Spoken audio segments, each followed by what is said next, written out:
मिनश्शैतानिर्रजीम बिस्मिल्लाहिर्रहमानिर्रहीम अल्लाहुम्मा सल्लि अला सय्यिदिना व सनदिना वकीलना शाफीना मुहम्मदिन सल्लल्लाहु अलैहि वसल्लम व अला आलि सय्यिदिना मुहम्मदिन सल्लल्लाहु अलैहि वसल्लम बिआदाद कुल्ल ज़र्रतिन में आता है अल्फ़ा अल्फ़ मर्रतिन। अस्सलामु अलैकुम व रहमतुल्लाहि व बरकातुहू। कैसे हैं मेरे सब बहन भाई? ऐसे उम्मीद करते हैं कि मेरे सब देखने वाले बहन भाई खैर खैरियत से होंगे, तंदुरुस्ती सेहत ता फरमाए, और जो बीमार हैं मेरे बहन भाई उन्हें अल्लाह ताला शिफाए कामला ता फरमाए। अल्लाह ताला साढ़े प्यारे प्यारे भाई नूं भी अल्लाह ताला तंदुरुस्ती और सेहत ता फरमाए। अल्लाह ताला उन्दियां मुश्किलां परेशानियां दुख तकलीफां दूर फरमाए। अल्लाह ताला साढ़े भाई के चेहरे ते मुस्कुराहट लियाए। अल्लाह ताला साढ़े भाई नूं जल्द तो जल्द शिफाए कामला अता फरमाए। मेरे बहन भाइयों ने भी साढ़े प्यारे प्यारे भाई वास्ते दुआ जरूर करनी है कि अल्लाह ताला उन्होंने शिफाए कामला ता फरमाए। अल्लाह ताला उन्हें जल्द तो जल्द सेहत और तंदुरुस्ती ता फरमाए। आमीन सुम्मा आमीन। कर दे इस प्यारी जी दुआ दे नाल अज की वीडियो का आगाज़ करने तो पहले छोटी जी गुजारिश है कि जोड़े साडे भैन भरा नवे साडे यूट्यूब चैनल ते साडे चैनल को जल्द तो जल्द सबसक्राइब कर लैन। वीडियो अच्छी लगे तो लाइक कर दें, अच्छा या कमेंट कर दें, और बैल आइकन वाले बटन सिलेक्ट करके ते आल ते सिलेक्ट कर दें ताकि साडी आने वाली नवी वीडियो का नोटिफिकेशन बार वक्त टाइम सिर मेरे देखने वाले बहन भाइयों तक पहुँच सके जी। अलहमदुलिल्लाह शुक्र अलहमदुलिल्लाह। करते व्लॉग का आगाज़। व्लॉग कुछ इस तरह का कि देख सकते हैं कि जिस तरह रोज़मर्रा जिंदगी के हिसाब नाल अजकल जो मूनसून का चल रहा वा सिस्टम, बारिशी सिस्टम चल रहा, सैलाबी सिस्टम चल रहा, तो इन्हें नाल बहुत ज़्यादा जगह तो तबाही हो रही है। कई गाँव जोड़े रुड़ गए आ बेचारे, नकल मकानी आवाम ने की है, लोगों ने नस भज के अपनी जाना बचाइया, कईयां दे तो डंगर भी बेचारियां दे रुड़ गए आ। बहुत दुख हुंदा जो खबरां सुनी दियां ना, जी ही नहीं करता खबरां सुनने में, इन्नी दुखी दास्तान होंदी है खबरां दे विच, बहुत परेशानी लगती है। तो अल्लाह पाक सब दे हालात अच्छे करे, सब नूं अल्लाह तआला दी हिफ्ज़ अमान च रखे जी। तो बुरे वक्त का कोई पता नहीं हुंदा कदों किसे ते आ जाए, किहड़े वेले आ जी। अल्लाह तआला दी एक आजमाइश आ, एक इम्तिहान आ जिहड़ा साडे मुसलमानां ते आया होया, बल्कि पूरी दुनिया ते आया होया।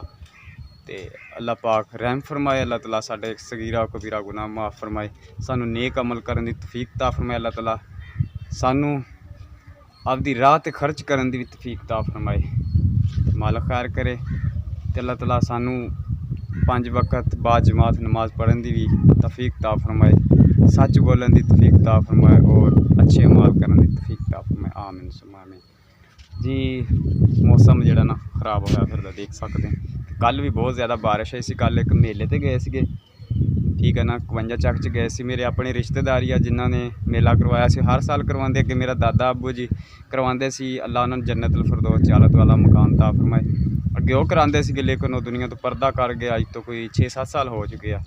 तो वह भी माशाअल्लाह मिलाद मुस्तफा सल्लल्लाहु अलैहि वसल्लम बड़े शौक नाल मनाते होंदे सी, ते लंगर पाक पकाते सी, और आवाम दे विच अल्लाह दी राह दे विच ना खैरात करते सी। आवाम आउंदी सी, खांदी सी, जिस तरह कल इस वीडियो च दिखाया भी किस तरह आवाम जिहड़ी आ लंगर खा रही सी। ते मालिक खैर करे, अल्लाह ताला दी बरकत कबूल फरमाए। अल्लाह ताला दी राह दे विच हुंदी है न्याज, ये अल्लाह ताला दे दित्ते दे विचों ही दिंदे है ना, क्योंकि सब नूं अल्लाह ताला दिंदा रोज़ी। पत्थर दे विच कीड़े नूं भी अल्लाह ताला रोज़ी दिंदा। ते जिन्नी भी ज़मीन समान दे दरम्यान जिन्नी भी जानदार शै वा, सब दा रिज़्क जिहड़ा मेरे सोहने मालिक दे अल्लाह ताला दे जिम्मे। अल्लाह ताला हर हालत हर एक नूं रोज़ी दिंदा वा, किसी न किसी वसीले नाल दिंदा वा, ठीक है ना। तो मालिक सोहने ते यकीन होना चाहिए, यकीन कामल होना चाहिए, और ते बेड़ा पार होंदा। तो मालिक रखे खैर। तो बदल देख सकते अज भी जड़ा ना, अज भी गूगल ने बारिश दसी सी, लेकिन हाले तक बारिश नहीं पई, क्योंकि जोर दियां ज़ाना हो गई। 9 बजे की बारिश उन्हें दसी सी गूगल ने, लेकिन कोई नहीं है। देख सकते कि बदल ही है। अल्लाह पाक रहम फरमाए। बहुत ज़्यादा जड़ा ना नुकसान हो रहा, कारोबार का भी नुकसान हो रहा, काम नहीं लगते, शहर जाईदा वा, वेले मुड़ के आईदा वा, दुकाना बंद सुनसान दुकाना, ठीक है ना, क्योंकि ना हालात सैट होण, ना बारिशां रुकन, ना कोई काम शुरू करे आपदे, ठीक है ना। तो बहुत ज़्यादा सिस्टम जड़ा ना वक्त जड़ा औखा जा रहा वा। अल्लाह पाक सब ते आसानियां फरमाए, ठीक है। तो असें गए सीगे शहर, ठीक है ना। ए देखो जी गड्डी खड़ी है, तो शहरों में फोन आया, मैं आपके बहन भैया ने ब्लॉग शुरू कर दिया। तो बहुत ज़्यादा मैनू भी परेशानी लगी। मैं शहर गया तो उत्थे मैनू जड़ा पुलिस वाले ने घेर लिया, ठीक है ना। हाले गया सी, तो उन्होंने कहा जी नंबर चैक किया गड्डी का, ठीक सी, कापी लैटर ठीक सी, ठीक है ना। ਤੇ ਉਹਨਾਂ ਨੇ ਕਿਹਾ ਜੀ ਤੇਰਾ ਲਾਇਸੈਂਸ ਹੈ ਨਹੀਂਗਾ, ਤੂੰ ਆਪਦਾ ਨਾ ਡਰਾਈਵਿੰਗ ਲਾਇਸੈਂਸ ਬਣਾ, ਫਿਰ ਰੋਡ ਤੇ ਗੱਡੀ ਚਲਾਈ, ਨਹੀਂ ਤਾਂ ਅਸੀਂ ਤੇਰਾ ਚਲਾਨ ਕਰ ਦੇਣਾ ਤੇ ਗੱਡੀ ਤੇਰੀ ਠਾਣੇ ਲੈ ਜਾਣੀ। ਤੇ ਬੜੀਆਂ ਮਿਹਨਤਾਂ ਤਰਲਿਆਂ ਨਾਲ ਉਹਨਾਂ ਕੋਲ ਜਾਨ ਛੜਾਈ, ਕੋਈ ਵਾਕਫੀਅਤ ਵਾਲੇ ਬੰਦੇ ਪਾਏ, ਉਹਨਾਂ ਨੇ ਮਿਹਨਤ ਤਰਲਾ ਕੀਤਾ। ਅੱਲਾ ਨੇ ਉਹਨਾਂ ਦੇ ਦਿਲ 'ਚ ਰਹਿਮ ਪਾਇਆ। ਉਹਨਾਂ ਨੇ ਕਿਹਾ ਵੀ ਬੇਟਾ ਜਿੰਨਾ ਚਿਰ ਤੇਰਾ ਲਾਇਸੈਂਸ ਨਹੀਂ ਬਣਦਾ ਉਹਨਾਂ ਚਿਰ ਗੱਡੀ ਰੋਡ ਤੇ ਨਹੀਂ ਤੂੰ ਚਲਾਣੀ। ਮੈਂ ਉਹਨੂੰ ਦੱਸਿਆ ਵੀ ਸਰ ਮਜਬੂਰੀ ਆ, ਮਾੜੇ ਬੰਦੇ ਆ, ਠੀਕ ਹੈ ਨਾ। ਤੇ ਇਸ ਤਰ੍ਹਾਂ ਮੇਰਾ ਤਾਂ ਇਹੀ ਰੋਜ਼ੀ ਦਾ ਵਸੀਲਾ ਵਾ, ਠੀਕ ਹੈ ਨਾ। ਤੇ ਬੱਚਿਆਂ ਨਿੱਕੇ ਨਿੱਕੇ ਬੱਚੇ ਆ ਤੇ ਇਕੱਲਾ ਹੈਗਾ ਕਮਾਉਣ ਵਾਲਾ, ਤੇ ਬੀਵੀ ਵੀ ਬਿਮਾਰ ਆ। ਇਸ ਲਈ ਮੈਂ ਆਪਣੇ ਭੈਣ ਭਾਈਆਂ ਨੂੰ ਦਿਖਾਉਂਦਾ ਨਹੀਂ ਗਾ ਵੀਡੀਓ ਦੇ ਵਿੱਚ ਵੀ ਕਿ ਘਰ ਦੇ ਮੇਰਿਆਂ ਦੀ ਨਾ ਬਹੁਤ ਜ਼ਿਆਦਾ ਸਿਹਤ ਖਰਾਬ ਆ, ਬਹੁਤ ਜ਼ਿਆਦਾ ਬਿਮਾਰ ਨੇ। ਇਸ ਵਜ੍ਹਾ ਤੋਂ ਮੈਂ ਉਹਨਾਂ ਨੂੰ ਵੀਡੀਓ 'ਚ ਨਹੀਂ ਲੈ ਖਾਂਦਾ। ਤੇ ਦੂਸਰੇ ਨੰਬਰ 'ਤੇ ਫਿਰ ਕਈ ਗਲਤ ਸੋਚ ਰੱਖਣ ਵਾਲੇ ਬੰਦੇ ਜਿਹੜੇ ਨਾ ਗਲਤ ਕਮੈਂਟ ਕਰ ਦਿੰਦੇ ਆ, ਠੀਕ ਹੈ ਨਾ। ਇਸ ਕਰਕੇ ਫਿਰ ਤੇ ਨਾਲੇ ਕੁਛ ਹਾਲਾਤ ਹੀ ਇਹੋ ਜਿਹੇ ਆ ਘਰ ਦੇ ਕਿ ਬਹੁਤ ਮੁਸ਼ਕਿਲ ਗੁਜ਼ਾਰਾ ਹੁੰਦਾ। ਅੱਲਾ ਪਾਕ ਖੈਰ ਕਰੇ।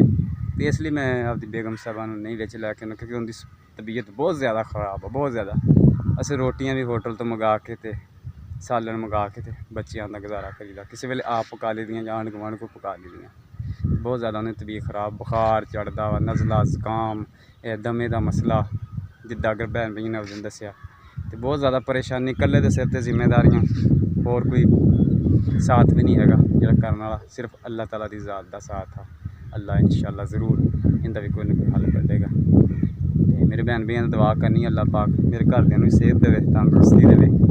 ਤੇ ਅਸੀਂ ਵੀ ਆਪਣੇ ਭੈਣ ਭਾਈਆਂ ਦੇ ਹੱਕ 'ਚ ਦੁਆ ਕਰਦੇ ਹਾਂ, ਨਮਾਜ਼ ਪੜ੍ਹ ਕੇ ਵੀ ਅੱਲਾਹ ਤਾਲਾ ਸਭ ਨੂੰ ਆਪਣੀ ਜ਼ਮਾਨ 'ਚ ਰੱਖੇ, ਤੰਦਰੁਸਤੀ ਸਿਹਤ ਅਤਾ ਫਰਮਾਏ। ਇਸ ਵਜ੍ਹਾ ਤੋਂ ਮੈਂ ਘਰਦਿਆਂ ਨੂੰ ਵੀ ਵੀਡੀਓ 'ਚ ਵਿੱਚ ਨਹੀਂ ਲਿਆਉਂਦਾ। ਦੂਸਰੇ ਨੰਬਰ 'ਤੇ ਪਰੇਸ਼ਾਨੀ ਇਹ ਬਣ ਗਈ ਗੱਡੀ ਦੀ ਕਿ ਉਹਨਾਂ ਨੇ ਕਿਹਾ ਵੀ ਉਹਨਾਂ 'ਚ ਰੂਟ ਤੁਸੀਂ ਨਹੀਂ ਚਲਾ ਸਕਦੇ, ਕਿਉਂਕਿ ਅੱਜ ਕੱਲ੍ਹ ਬਹੁਤ ਜ਼ਿਆਦਾ ਨਾ ਪਾਲਿਸੀਆਂ ਸਖਤ ਆ ਤੇ ਬਹੁਤ ਜ਼ਿਆਦਾ ਸਖਤੀ ਹੈ ਰਕਸ਼ੇ ਵਾਲਿਆਂ ਵਾਸਤੇ, ਹਰ ਇੱਕ ਗੱਡੀ ਵਾਲੇ ਵਾਸਤੇ, ਮੋਟਰਸਾਈਕਲ ਤੱਕ। ਉਹ ਕਹਿੰਦੇ ਵੀ ਲਾਇਸੈਂਸ ਬਣਾਓ। ਦੂਸਰੇ ਨੰਬਰ 'ਤੇ ਕਾਗਜ਼ ਤੁਹਾਡੇ ਨਾਂ 'ਤੇ ਹੋਣੇ ਚਾਹੀਦੇ ਗੱਡੀ ਦੇ। ਕਾਗਜ਼ ਜਿਹੜੇ ਆ ਜਿਨ੍ਹਾਂ ਕੋਲ ਗੱਡੀ ਮੈਂ ਲਈ ਸੀ ਉਹਨਾਂ ਦੇ ਨਾਂ 'ਤੇ ਆ। ਤੇ ਉਹਨਾਂ ਨੇ ਕਿਹਾ ਵੀ ਤੁਸੀਂ ਐਕਸਰਸਾਈਜ਼ ਵਾਲਿਆਂ ਕੋਲ ਜਾਓ, ਉੱਥੇ ਜਾ ਕੇ ਆਪਦੇ ਨਾਂ 'ਤੇ ਕਾਗਜ਼ ਬਣਵਾਓ ਔਰ ਲਾਇਸੈਂਸ ਸਾਡੇ ਕੋਲ ਬਣਵਾਓ ਇੱਥੋਂ, ਠੀਕ ਹੈ ਨਾ। ਲਾਇਸੈਂਸ 'ਤੇ ਲੱਗਦਾ ਵਾ 2500 ਰੁਪਈਆ ਤੇ ਕਾਗਜ਼ਾਂ 'ਤੇ ਪਤਾ ਨਹੀਂ ਹੁਣ ਕਿੰਨੇ ਰੁਪਈਏ ਲੱਗਦੇ ਆ ਗੱਡੀ ਦੇ ਨਾ, ਜਿਹੜਾ ਆਪਦੇ ਨਾਂ 'ਤੇ ਮੈਂ ਗੱਡੀ ਕਰਨੀ ਹੈ। ਤੇ ਉਹਨਾਂ ਨੇ ਮੈਨੂੰ ਫਿਰ ਦੱਸਿਆ ਵਾ ਸਰ ਵੀ ਕਾਗਜ਼ ਵੀ ਮੇਰੇ ਕੋਲ ਆ, ਠੀਕ ਹੈ ਨਾ, ਕਾਪੀ ਲੈਟਰ ਕੋਲ ਆ, ਤੇ ਮਸਲਾ ਤਾਂ ਕੋਈ ਨਹੀਂ ਹੈ, ਸਿਰਫ ਇੱਕ ਲਾਇਸੈਂਸ ਨਹੀਂ ਨਾ। ਉਹਨਾਂ ਨੇ ਕਿਹਾ ਵੀ ਬੇਟਾ ਜਿਸ ਬੰਦੇ ਨੇ ਗੱਡੀ ਚਲਾਉਣੀ ਨਾ ਉਹਦੇ ਨਾਂ 'ਤੇ ਕਾਗਜ਼ ਹੋਣੇ ਚਾਹੀਦੇ ਆ। ਤੇ ਇਹ ਹੁਣ ਬੜੀ ਸਾਨੂੰ ਸਖਤੀ ਹੈ, ਤੇ ਵਾਕਿਆ ਸਖਤੀ ਹੈ ਬਹੁਤ ਜ਼ਿਆਦਾ, ਹਰ ਇੱਕ ਵਾਸਤੇ ਮੁਸ਼ਕਿਲ ਆ। ਤੇ ਹਰ ਕੋਈ ਜਿਹੜਾ ਆਪਦਾ ਲਾਇਸੈਂਸ ਬਣਾ ਰਿਹਾ ਵਾ ਡਰਾਈਵਿੰਗ ਦਾ, ਕਿਉਂਕਿ ਜਦੋਂ ਰੋਡ 'ਤੇ ਚੱਲਣਾ ਵਾ, ਵੱਡੇ ਰੋਡ 'ਤੇ ਕੁਛ ਵੀ ਹੋ ਸਕਦਾ, ਅੱਲਾ ਮਾफ़ ਫਰਮਾਏ, ਮਾफ़ ਕਰੇ ਅੱਲਾ ਤਾਲਾ। ਤੇ ਉਹਨਾਂ ਕੇ ਵੀ ਲਾਇਸੈਂਸ ਹੋਣਾ ਜ਼ਰੂਰੀ ਹੈ। ਲਾਇਸੈਂਸ ਬਣਾਓ, ਦੂਸਰਾ ਕਾਗਜ਼ ਤੁਸੀਂ ਆਪਦੇ ਨਾਂ 'ਤੇ ਕਰਾਓ, ਕਿਉਂਕਿ ਕਿਸੇ ਦੇ ਨਾਂ 'ਤੇ ਗੱਡੀ ਹੈ। ਅਕਬਰ ਨਾਂ ਦਾ ਬੰਦਾ ਜਿਹਦੇ ਕੋਲ ਲਈ ਸੀ ਤੇ ਉਹਦੇ ਨਾਂ 'ਤੇ ਗੱਡੀ ਹੈ। ਉਹਨੇ ਕਿਹਾ ਵੀ ਤੁਸੀਂ ਐਕਸਰਸਾਈਜ਼ ਵਾਲੇ ਕੋਲ ਜਾਓ, ਉੱਥੇ ਜਾ ਕੇ ਇਹਦੀ ਬਦਲੀ ਕਰਾਓ, ਆਪਦੇ ਨਾਂ 'ਤੇ ਕਾਗਜ਼ ਬਣਵਾਓ ਇਹਦੇ, ਤੇ ਨਾਲੇ ਲਾਇਸੈਂਸ ਜ਼ਰੂਰੀ ਹੈ, ਲਾਇਸੈਂਸ ਜ਼ਰੂਰ ਬਣਵਾਓ, ਤੇ ਫਿਰ ਤੁਸੀਂ ਇੱਥੇ ਰੋਡ 'ਤੇ ਗੱਡੀ ਚਲਾ ਸਕਦੇ ਹੋ। ਨਾ ਕਿ ਵੀ ਅਸੀਂ ਹਰ ਇੱਕ ਨੂੰ, ਤੈਨੂੰ ਨਹੀਂ, ਅਸੀਂ ਹਰ ਇੱਕ ਨੂੰ ਇਹੀ ਕਹਿੰਦੇ ਹਾਂ, ਤੇ ਨਹੀਂ ਤਾਂ ਅਸੀਂ ਚਲਾਨ ਕੱਟ ਦਿਆਂਗੇ, ਗੱਡੀ ਅਸੀਂ ਲੈ ਜਾਣੀ ਆ ਠਾਣੇ। ਤੇ ਬੜੀ ਮੁਸ਼ਕਿਲ ਫਿਰ ਜਾਨ ਛੜਾਈ। ਮੈਂ ਕਿਹਾ ਸਰ ਠੀਕ ਹੈ, ਮੈਂ ਕਿਹਾ ਸਰ ਮੈਂ ਨਾ ਕੁਛ ਕਰਦਾ, ਪੈਸੇ ਮੈਂ ਜੋੜਦਾ ਤੇ ਮੈਂ ਵੀ ਕੰਮ ਕਰਦਾ। ਤੇ ਹੁਣ ਅੱਲਾ ਪਾਕ ਖੈਰ ਕਰੇਗਾ, ਹੁਣ ਪੈਸੇ ਵੀ ਕਿੱਦਾਂ ਜੋੜਨੇ ਆ, ਘਰ ਵਾਲਿਆਂ ਦਾ ਵੀ ਇਲਾਜ ਚੱਲ ਰਿਹਾ, ਠੀਕ ਹੈ। ਜਿਹੜੀ ਕਮਾਉਂਦਾ ਵਾ ਉਹਨਾਂ ਦੀ ਫਿਰ ਦਵਾਈ ਵੀ ਆਉਂਦੀ ਹੈ, ਤੇ ਉਹ ਬਸ ਇੱਦਾਂ ਹੀ ਆ, ਬਿਮਾਰ ਨੇ, ਅੱਲਾ ਪਾਕ ਖੈਰ ਕਰੇ। ਤੇ ਵੀਡੀਓ 'ਚ ਵੀ ਐਸੇ ਤੇ ਨਹੀਂ ਆਉਂਦੇ, ਘਰ ਦੇ ਕਹਿੰਦੇ ਮੇਰਾ ਜੀਅ ਨਹੀਂ ਕਰਦਾ ਵੀਡੀਓ 'ਚ ਆਉਣ ਨੂੰ। ਇੱਦਾਂ ਫਿਰ ਗੱਲਾਂ ਕਰਦੇ ਆ, ਗੱਲਾਂ ਕਰਨ ਵਾਲੇ ਜਿਹੜੇ ਲੋਕੀ ਨਾ, ਕਿਸੇ ਦਾ ਬੰਦਾ ਮੂੰਹ ਤਾਂ ਨਹੀਂ ਨਾ ਫੜ ਸਕਦਾ, ਵੀ ਗੱਲਾਂ ਕਰਨ ਵਾਲੇ ਨਹੀਂ ਟਲਦੇ ਹੈਗੇ। ਤੇ ਮੈਂ ਨਹੀਂ ਵੀਡੀਓ 'ਚ ਆਉਣਾ। ਮੈਂ ਕਿਹਾ ਚਲੋ ਠੀਕ ਹੈ, ਅੱਲਾ ਪਾਕ ਤੁਹਾਨੂੰ ਤੰਦਰੁਸਤੀ ਦੇਵੇ, ਸਿਹਤ ਦੇਵੇ, ਤੇ ਤੁਸੀਂ ਵੀਡੀਓ 'ਚ ਫਿਰ ਨਾ ਆਓ ਜਿੰਨਾ ਚਿਰ ਸਿਹਤ ਨਹੀਂ ਸਾਥ ਦਿੰਦੀ। ਤੇ ਇਹ ਮੇਰੇ ਭੈਣ ਭਾਈਆਂ ਨੂੰ ਪੈਗਾਮ ਸੀ ਸਾਡਾ ਕਿ ਸਾਡੇ ਚੈਨਲ ਦੀ ਜ਼ਿਆਦਾ ਤੋਂ ਜ਼ਿਆਦਾ ਸਪੋਰਟ ਕਰੋ, ਔਰ ਮੇਰੇ ਘਰਦਿਆਂ ਦੇ ਹੱਕ ਅੰਦਰ ਵੀ ਦੁਆ ਕਰਨੀ ਮੇਰੇ ਭੈਣ ਭਾਈ ਨੇ, ਅੱਲਾਹ ਤਾਲਾ ਉਹਨਾਂ ਨੂੰ ਤੰਦਰੁਸਤੀ ਸਿਹਤ ਅਤਾ ਫਰਮਾਏ। ਬਾਕੀ ਮਾਲਕ ਦੇ ਸਪੁਰਦ ਆ। ਇਹ ਗੱਡੀ ਦੇ ਜਿਹੜੇ ਕਾਗਜ਼ ਆ ਉਹ ਜਿਹੜੇ ਮੈਂ ਤਬਦੀਲ ਕਰਾਉਣਾ ਵਾ, ਆਪਦੇ ਨਾਂ 'ਤੇ ਕਰਾਉਣਾ, ਪੁੱਛਦਾ ਵਾ ਕਿੰਨਾ ਖਰਚਾ ਹੁੰਦਾ ਵਾ। ਹੁਣ ਕੋਲ ਤਾਂ ਹੈ ਨਹੀਂ, ਤੇ ਸਿਰਫ ਹੁਣ ਉਧਾਰ ਸੁਧਾਰ ਹੀ ਫੜਨੇ ਪੈਣੇ ਕਿਸੇ ਕੋਲੋਂ, ਤੇ ਜਾਂ ਫਿਰ ਮੈਨੂੰ ਬੈਂਕ 'ਚੋਂ ਕਢਾਉਣੇ ਪੈਣੇ ਆ, ਠੀਕ ਹੈ ਨਾ। ਕੁਛ ਤਾਂ ਫਿਰ ਕਰਨਾ ਹੀ ਪੈਣਾ, ਕਿਉਂਕਿ ਵੀ ਘੱਟ ਤੋਂ ਘੱਟ ਵੀ ਮੈਨੂੰ ਡਰਾਉਣ ਵਾਲੇ ਕਹਿੰਦੇ, ਉਹਨੇ ਕਿਹਾ ਵੀ ਤੇਰਾ 15-16 ਹਜ਼ਾਰ ਕਾਗਜ਼ਾਂ 'ਤੇ ਲੱਗ ਜਾਣਾ ਤਬਦੀਲੀ ਕਰਨ, ਤੇ ਆਪਦੇ ਨਾਂ 'ਤੇ ਤੂੰ ਗੱਡੀ ਕਰਾਂ, ਤੇ ਠੀਕ ਹੈ ਨਾ। ਜਿਹੜੀ ਇਹਦੀ ਕਾਗਜ਼ ਹੈ ਨਾ ਗੱਡੀ ਦੇ, ਉਹਨੇ ਕਿ ਤੂੰ ਆਪਦੇ ਨਾਂ 'ਤੇ ਕਰਾਂ ਤੇ 15-16 ਹਜ਼ਾਰ ਪੱਕਾ ਤੇਰਾ ਲੱਗ ਜਾਣਾ, ਤੇ 2500 ਰੁਪਈਆ ਜਿਹੜਾ ਵਾ ਲਾਇਸੈਂਸ ਦਾ ਬਣਨਾ, ਤਕਰੀਬਨ 20-22 ਹਜ਼ਾਰ ਰੁਪਈਆ ਤੇਰਾ ਲੱਗ ਜਾਣਾ ਵਾ ਸੁੱਕਾ ਪੁੱਕਾ। ਤੇ ਕਾਗਜ਼ ਬਣਾਉਣ ਵਾਸਤੇ ਮੈਨੂੰ ਲਈਏ ਜਾਣਾ ਪੈਣਾ। ਔਰ ਸੌਦਾ ਉੱਥੇ ਵੀ ਬਣ ਜਾਂਦਾ ਵਾ, ਕੰਪਿਊਟਰੀ ਲਾਇਸੈਂਸ ਆ ਤੇ ਕੰਪਿਊਟਰੀ ਕਾਗਜ਼ ਬਣਨੇ ਆ ਤੇ ਸਾਰਾ ਕੁਛ ਹੀ ਉੱਥੇ ਹੋ ਜਾਣਾ, ਉੱਥੇ ਹੀ ਸਾਰਾ ਕੁਛ ਹੋ ਜਾਣਾ। ਤਕਰੀਬਨ 20-22 ਹਜ਼ਾਰ ਰੁਪਈਆ ਜਿਹੜਾ ਨਾ ਲੱਗਦਾ ਵਾ ਆਪਣੇ ਨਾਂ 'ਤੇ ਸਾਰਾ ਕਰਨ। ਫਿਰ ਇਹ ਆ ਕਿ ਮੈਨੂੰ ਪਰੇਸ਼ਾਨੀ ਨਹੀਂ ਹੋਏਗੀ, ਰੋਡ 'ਤੇ ਜਾਂਦਿਆਂ ਕੋਈ ਮੈਨੂੰ ਫੜੇਗਾ ਨਹੀਂ, ਇਸ਼ੂ ਨਹੀਂ ਹੋਏਗਾ। ਲਾਇਸੈਂਸ ਸਾਹਿਬ ਦਾ ਦਿਖਾਵਾਂਗਾ ਤੇ ਗਾਂ ਚੱਲ ਜਾਵਾਂਗਾ, ਠੀਕ ਹੈ ਨਾ। ਕਾਗਜ਼ ਇਹ ਜਿਹੜੇ ਕੰਪਿਊਟਰੀ ਹੋਣਗੇ, ਕਿਉਂਕਿ ਹੁਣ ਕੰਪਿਊਟਰ ਹੀ ਬਣਦੀ ਆ, ਹਰ ਸ਼ੈ ਕੰਪਿਊਟਰ 'ਤੇ ਆ, ਡਾਟਾ ਸਾਰਾ ਕੰਪਿਊਟਰ 'ਤੇ ਆ ਜਾਂਦਾ। ਜੋ ਸ਼ਨਾਖਤੀ ਕਾਰਡ ਦਾ ਨੰਬਰ ਮਿਲਾਓ ਅਤੇ ਆਪਦਾ ਹੀ ਫਾਇਦਾ ਇਹ ਵੀ, ਉਹ ਵੀ ਠੀਕ ਕਹਿੰਦੇ ਆਪਦਾ ਹੀ ਫਾਇਦਾ ਵਾ। ਲੇਕਿਨ ਔਖੇ ਸੌਖੇ ਹੋ ਕੇ ਵੀ ਕੰਡਾ ਕੱਢਦੇ ਹਾਂ, ਕਿਸੇ ਕੋਈ ਉਧਾਰ ਸੁਧਾਰ ਫੜਦੇ ਹਾਂ ਜੀ, ਅਤੇ ਫਿਰ ਬੈਂਕ ਦਾ ਰੁੱਖ ਕਰਾਂਗੇ। ਅੱਲਾ ਪਾਕ ਖੈਰ ਕਰੇ, ਬੈਂਕ 'ਚੋਂ ਫਿਰ ਕਢਾਵਾਂਗੇ ਪੈਸੇ ਅਤੇ ਇੱਦਾਂ ਹੀ ਫਿਰ ਰਸ਼ਕੇ ਦੇ ਵਿੱਚ ਕਮਾ ਕੇ ਫਿਰ ਕਿਸ਼ਤਾਂ ਲਾਈ ਜਾਵਾਂਗੇ। ਮਾਲਕ ਦੇ ਸਪੁਰਦ ਆ, ਅੱਲਾਹ ਤਾਲਾ ਸਭ ਦੀ ਖੈਰ ਫਰਮਾਏ, ਸਭ ਨੂੰ ਅੱਲਾਹ ਤਾਲਾ ਆਪਦੀ ਸਮਾਨ 'ਚ ਰੱਖੇ। ਇਹ ਸੀ ਜੀ ਸਾਡੀ ਅੱਜ ਦੀ ਵੀਡੀਓ ਜਿਹੜੀ ਆਪਦੇ ਭੈਣ ਭਾਈਆਂ ਨਾਲ ਸ਼ੇਅਰ ਕੀਤੀ ਹੈ।